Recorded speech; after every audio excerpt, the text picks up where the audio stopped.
സംഗീതത്തെ അക്ഷരാർത്ഥത്തിൽ തോളിൽ വഹിക്കുന്ന ഒരു യുവാവുണ്ട്. മുംബൈയിൽ വളർന്ന തമിഴ്നാട് സ്വദേശിയായ ഗ്ലാഡ്സൺ പീറ്ററാണ് ഈ യുവാവ്. ഇന്ത്യയിലെ ആദ്യത്തെ വൺമാൻ ബാൻഡറാണ് ഗ്ലാഡ്സൺ.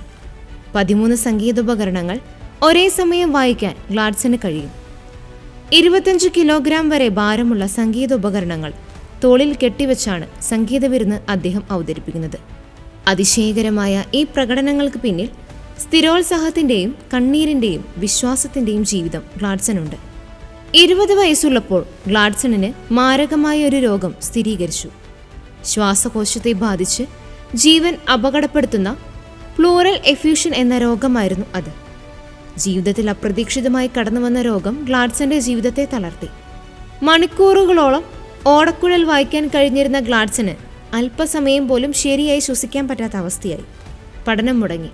മുംബൈയിലെ ഒരു ചെറിയ മുറിയിൽ രോഗത്തോട് മല്ലിട്ട് ഗ്ലാഡ്സൺ കഴിഞ്ഞു.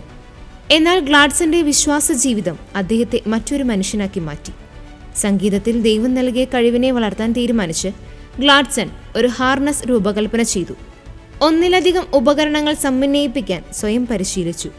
ശരീരചലനങ്ങൾക്കനുസരിച്ച് അത് പ്രവർത്തിക്കാൻ തുടങ്ങി. അങ്ങനെ ഗ്ലാഡ്സൺ ഒറ്റയാൻ ബാൻഡായി മാറി. ഇന്ന് ഗ്ലാഡ്സൺ എല്ലാ വർഷവും 200-ലധികം ഷോകൾ ചെയ്യുന്നു. സുവിശേഷ പരിപാടികൾ, കോളേജ് ഫെസ്റ്റിവൽസ്, കോർപ്പറേറ്റ് ഉച്ചകോടികൾ, വിവാഹങ്ങൾ, അന്താരാഷ്ട്ര പ്രോഗ്രാം എന്നിങ്ങനെ നീളുന്നു ഗ്ലാഡ്സന്റെ വിജയവഴികൾ. ഞാൻ ഇവിടെ വരെ എത്താൻ കാരണം ദൈവത്തിന്റെ കൃപയാണെന്നും ദൈവിക രോഗശാന്തിയാണ് എനിക്ക് ലഭിച്ചതെന്നും ഞാൻ വിശ്വസിക്കുന്നുവെന്ന് ഗ്ലാഡ്സൺ പറഞ്ഞു. ഗ്ലാഡ്സനെ സംബന്ധിച്ചിടത്തോളം അദ്ദേഹത്തിന്റെ സംഗീത പരിപാടികൾ വെറും പ്രകടനം മാത്രമല്ല, പ്രാർത്ഥനയാണ് എന്നാണ് അദ്ദേഹം പറയുന്നത്.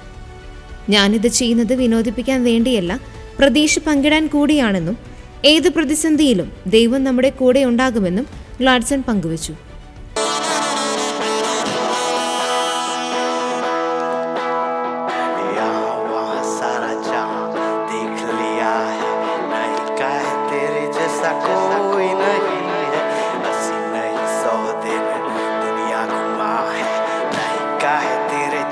कोई नहीं मैं गया जहां भी बस तेरी याद थी जो मेरे साथ थी मुझको तड़पाती रुलाती सबसे प्यारी तेरी सूरत प्यार है बसेरा